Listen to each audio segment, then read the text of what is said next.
Okay guys, today we're going to talk about headaches and ultimately what type of headache do you have. My name is Dr. Ronson Dykstra and I'm the owner of Mission Health Center, and today we're going to talk about one of the three types of headaches that are most prevalent in our country.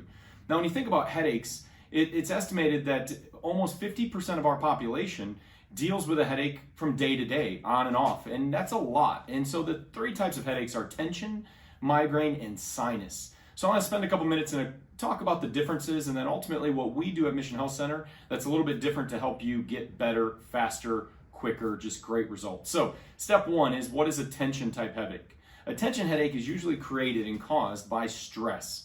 And when you have stress in your body, it can be as a result of money stress or stress from a job. It can also be caused, in fact, from bad eating. So if you eat a very, what we call pro-inflammatory diet, or you eat a lot of grains and you eat a lot of foods that create inflammation, like processed foods or fast foods, that can lead to a tension type of a headache. Now, tension headaches affect women more frequently than they do men, and it's oftentimes even as a result of doing a lot of computer-based work. So if you're on your computer all day, or you're looking at a computer screen, or you're down looking at your phone, what's referred to as tech or text neck, it can create or cause a tension type headache. Now, a key discriminating factor of tension headaches is that it affects the entire head. And so it won't be one side or behind one eye. Typically with a tension-based headache, it's going to affect the whole entire head. Now, one of the big things that helps tension headaches, and we're going to get to the solutions, but exercise will often relieve a tension style of a headache. Now, the next headache is a migraine, and many people have probably heard of migraines. And when we see a migraine come in our office, they can range in all forms, from mild to very, very severe.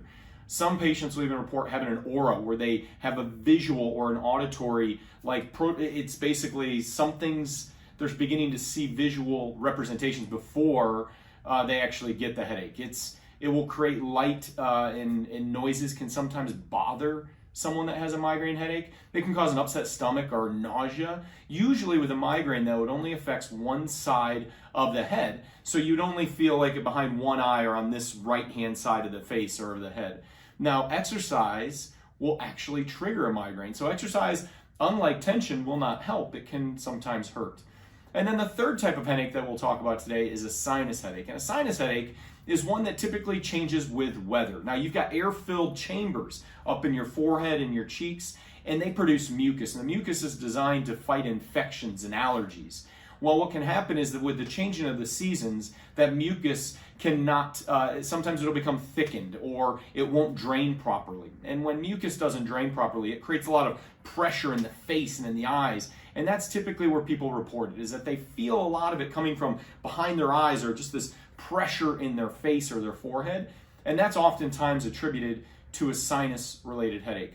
All of these headaches, though, one of the number one things that we need to do is get to the root cause. And so how we do that at Mission Health Center is that we do a detailed case review with you. We're going to look at what's causing it. And so we'll sit down and we'll do a complete history. We'll do an examination. We're going to look at the upper cervical region of your spine. And the cervical region of your spine is the neck. And so we're going to look at the bones that sit at the very top of your neck. It's the occiput, the atlas, which is number one, and axis, which is number two.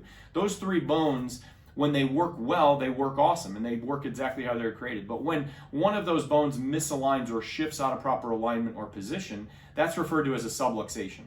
If you have a subluxation in your spine, it can lead to headaches. And that's one of the things that we see clinically in our practice is a lot of patients that come in with these tension, migraine, or sinus-related headaches will oftentimes have a misalignment in their spine right at the top couple bones. And so we'll do an exam to determine if that is in fact what you have, and then develop a care plan that best works with your goals and our findings so that you can get the best results possible. I'm Dr. Ronson from Mission Health Center. Look forward to seeing you.